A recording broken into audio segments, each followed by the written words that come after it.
right, we are back with another episode of Uncrowned Kings. We hope you enjoyed the last one. And remember to like, subscribe, and share these videos. Oh, yeah.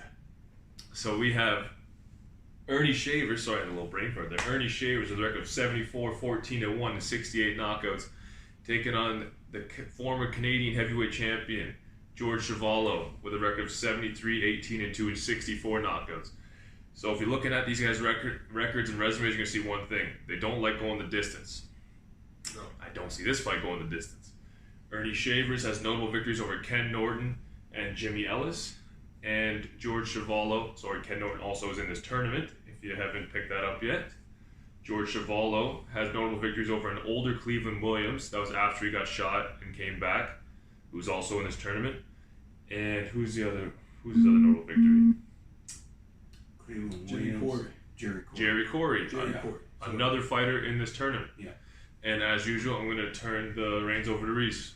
So Ernie Shavers, he stood at 6 foot with a good reach of 79 inches, and he often came in around 210 to 11.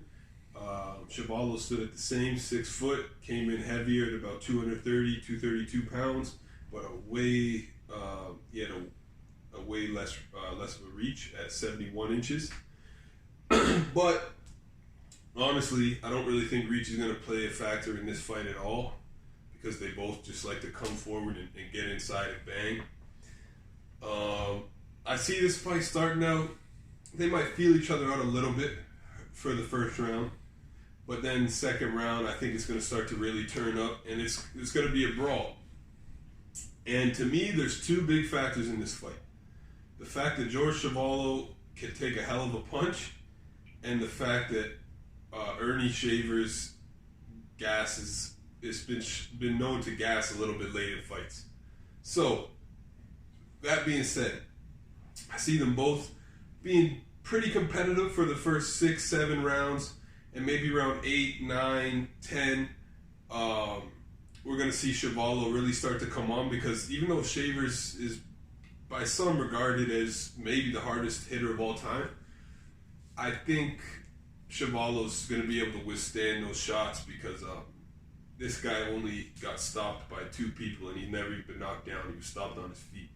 So I see him being able to withstand those shots, and I see Chuvalo really wearing Shavers down with body work, causing him to really gas out, and I see him putting Shavers away maybe around 9 or 10 and stopping him, actually. But up until maybe round 6, 7, like I said, I think it could be really competitive, but I got Chuvalo by a 10th round stoppage.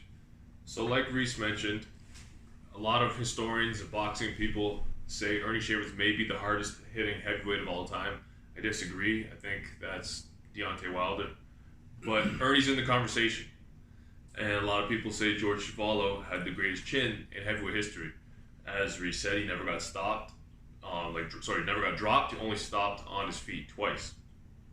That's madness. When you look at it, he had almost 100 fights in the heavyweight division, fighting killers like Foreman, Frazier, Ali, everybody. Cleveland Williams, Floyd Patterson. He fought everyone.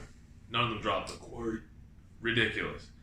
I do think his lack of reach is going to be giving him some problems, but then again, they both are brawlers, so they are going to meet in the middle of the ring or on the ropes, and they're just going to be throwing and trading. I think you would see Ernie Shavers doing well early, probably taking a lot of the early rounds, even though he would be eating shots as well. His long right hand would be landing, and then on the inside he'd be ripping uppercuts, but Chuvalo's going to be catching a lot of shots and trading as well. And I do think he outlasts Shavers, because he's not going to be going anywhere. History shows he's not going anywhere. And I think he would, when Shavers starts gassing, because he does, Chuvalo would pressure him and finish him. Probably, I'm going to say KO, not even TKO. He would stop him. Yeah. Well, we don't disagree. Is that the first time we haven't disagreed? I'm not sure. I think Sam Langford fight maybe the only one we actually agreed on. But we obviously still going to go to the boxing guru. I'm going to turn it over to the boxing guru. What do you got for us? Okay, I think it's going to be pretty competitive for about 5 rounds. And then around 6, maybe 7. And if Chuvalo didn't have a lot of reach, was it 71 inches, something like that? if Shavers was a technical fighter, it would come into play. I don't think it's going to come into play because this is going to be in a phone booth, this fight. So after about 5 or 6 rounds, you're going to see exhaustion set in, as well as wear and tear from whatever Chuvalo's put on him. So I say 10 or 11 TKO in favor of George Chuvalo. We all basically have the exact same prediction. I think that's the first time there's been a unanimous all across the board. Well, we all thought Langford True. would lose a decision, I think. And that's not taking nothing away from Shavers. I'm saying that because he took the best from Foreman, Quarry, Frazier, Ali, Cleveland Williams. List goes on. Jimmy Ellis. He got guy hit like killers. And Ernie showed later on in the fight, when he does gas, he can get knocked out. Which fight was it? Was it I remember he got really exhausted. I think it might have been the second Larry Holmes fight. I'm not sure. It was one of the Holmes fights, I believe, where Ernie got really exhausted. You could see he was basically dead, just leaning on the ropes. That would have been the second fight. Yeah, that's a big factor as to why I'm taking Chuvalo. I've never seen Chuvalo that exhausted. He had a great gas tank. Yeah. Yes, he did. Dude took the Ali fight on a couple days' notice. I think like 15 days' notice or something. Yeah. And went the distance with him, 15 rounds. So we're talking about a killer here. He is a killer. They're both in the tournament for a reason, but I think stylistically, it's really not a good matchup for Shea. Because they both can crack. If you look at their knockout percentages, and one has a better gas tank, I think that he will weather the storm and survive. Yeah. Well, we're in agreement. So Chuvalo by knockout or TKO? Either one. Either or, but I would say a TKO. I would say it be stopped. Yeah, before I agree with that. But you never know. The only reason is, I don't know, because he's got a lot of knockouts. He knocks guys out of the ring. Yeah, he does. I'm saying knockout. All right. Nice knockout. Let's go knockout. Chuvalo by knockout. He moves on. There we go. Oh, he's moving on. We're out. Easy. Right, and for this fight, we got the old mongoose, Archie Moore, one of the greatest boxers of all time, with a record of 186 wins, 23 defeats, and 10 draws, with 132 knockouts, with notable victories over Jimmy Bivens and Joey Maxim at light heavyweight. And then in this corner, we have Luis Ortiz, Luis King Kong Ortiz, with a record of 31-2 with 26 knockouts, who doesn't really have any notable victories, but his best wins would be, I mean, I just gotta call it how it is. He doesn't have a notable victory. Call it how it is. He beat Burt Cooper. Oh, no, don't do it like that. Throw what F him up in this, bro. With notable victories over Malik Scott and Brian Jennings. So, I mean, that's what we're dealing with. But, Reese, tail of the tape.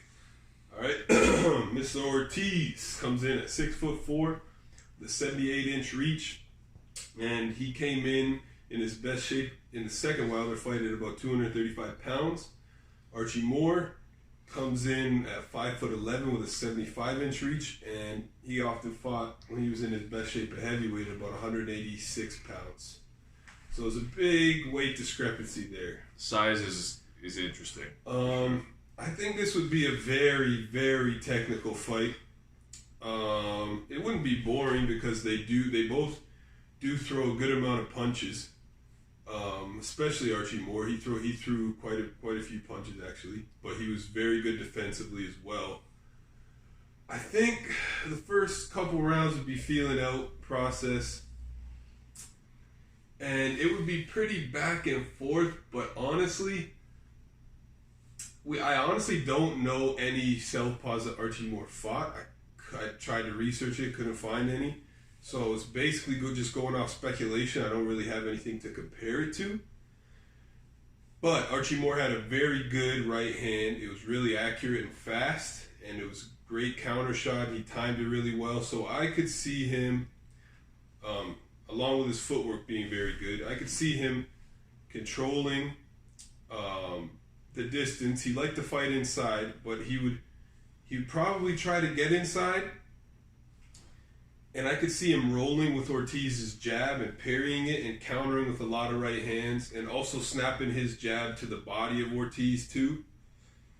And I don't really think anyone would get seriously hurt because it would be such a chess match. But I could see Archie Moore winning a lot of rounds based on countering with the right hand and jabbing him to the body and being able to slip a lot of Ortiz's shots. So I'm going with Archie Moore based on better footwork, faster hands, and better timing. And I'm taking him on a very close decision, maybe even a majority decision for Archie Moore. Okay, so this one is one of the hardest fights I've had to break down because they're both very skilled boxers.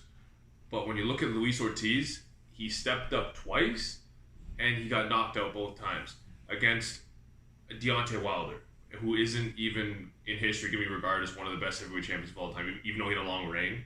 You'll look at who he beat, when he beat them, the guys he didn't fight, and the lack of skill set he has, and you're not going to be like, he will not go down in history as a great heavyweight champion. Would you guys agree with me?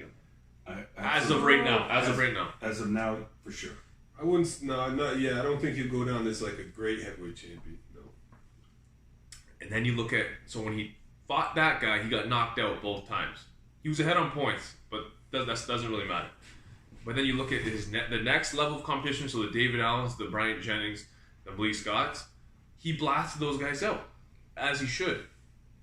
So it's really hard to tell how good Luis Ortiz is. How good is Luis Ortiz? We don't really know. Well, I've always said that he's overrated. He's never really beat anyone who was a really good contender. What we do know is he has a hell of a left hand, and he's technically gifted. And what is a prime Luis Ortiz? Because we're doing prime versus prime. Because he got into the game so late, we don't know what his prime is. And we don't know how old he is, really. He could be 50. He says he remembers watching the Rumble in the Jungle with his dad, which happened in the early 70s. So he's got to be... He said that? I'm pretty sure it's on record he said that, yes. Here it said born in 79. So I'm not sure how old he is. I don't know. I think he's older than what he says he is. This is the real old mongoose. And then in this corner we have Archie Moore, who's a natural light heavyweight who went up to heavyweight and still knocked people out of heavyweight. He went up to heavyweight late in his career. Yeah. He knocked out dudes that are 6'2", 6'3", 6'4". So he definitely could crack and could do something with those guys. But I don't think he knocked out anyone as good as Luis Ortiz, even though we have no idea how good Luis Ortiz is. I see Moore being up on points, winning most of the rounds because he does have a higher work rate and he would be on the inside, landing lead right hands. And he did something where he had to throw a right hand and then the opponent would slouch over and throw an uppercut underneath with the same hand. It was just vicious, which he could definitely do some serious damage with, but I don't think he has enough power to knock out Luis Ortiz because we've only seen Luis get knocked out by potentially the hardest puncher of all time in Deontay Wilder. I think Luis is going to be behind on points, and Luis touches him with the left hand and either finishes the fight or hurts him bad enough that he takes over from there on, and he cruises to a unanimous decision or a split decision. But it'd be a close fight on points, but he'd be winning in damage, if that makes sense. Mm-hmm. Makes sense. Ortiz would be winning in damage? Yeah. Okay, so who'd you pick? I got Luis Ortiz. You got Ortiz and you got Moore? I got Archie Moore. Okay, what were their reaches again? 78 inches for Ortiz and 75 for Moore. Okay, so 3-inch difference, and what was it, about 3 or 4 inch difference in height? 5 inches. 5 inches. Yeah, 5'11", 6'4". And 186 pounds versus what, 235? Yeah. That's a hard hill to climb. Okay, technically they're both probably in the same. You might lean a little bit towards Moore, but they're both good. Like they're both awesome when it comes to boxing, technical boxing. Like Marshall said, work rate would have to easily go to Moore. That'd be a joke. Setting traps have to go to Moore. On points, I don't think anyone's getting knocked out in this fight. I think if anyone gets hurt, it'll be Moore a few times. I don't think he'll hit the canvas, but he'll get hurt a few times. I think he's going to utilize his jab a little bit more, or try to, go into the body a lot. It's going to be tough because he's fighting a southpaw, you gotta remember. I know. That's why he would jab to the body. Yeah, to the body makes jab sense. to the body. I got this fight a very close fight. It was hard, man. Very close. still don't know, but I'm gonna put the coin in my head. I got Archie Moore by a razor thin split decision. And I'm gonna put something out there for you guys. I understand the big size difference, and like we've seen with Fury versus Wilder in the second fight, the weight difference and size difference could be an advantage if you use it on the person. But I've never seen Ortiz like lean on people like that. That's true. And even if he tried to lean on Moore had such good upper body movement, and he hinged at his hips, and the way he pivoted out, it would be really hard to like lean on him without him being able to slide out before you could get him, because he was very slippery in the pocket, and his footwork was so good. That's why I don't think the weight's going to be a huge factor in this fight. Yeah, Ortiz is not an inside fighter. He's not known for that. He's known for just sitting back, using that jab, and landing the left hand at the end of the night. So we've got a very razor thin split decision for Archie Moore then. Yep. Yeah, like close. Yeah. Old Mongoose goes on to the second round, boys. So we got the old timer making it to the Elite Eight. That's right. Anything else to add? Oh, it was a good breakdown. All right, we're out. Easy.